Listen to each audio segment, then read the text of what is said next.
Ang pangalawang pangulo po ba ay nakikita ninyo, ma-assess nyo ba na walang banta laban sa kanya? Very obvious. Sa tingin ko lang sa lahat ng nakikinig, Assalamualaikum warahmatullahi ta'ala wabarakatuh.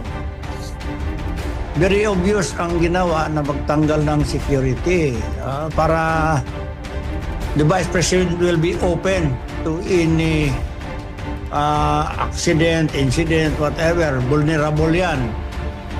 So, parang ipamukha sa buong mundo na yan, nag-iisa na lang siya, etc. Parang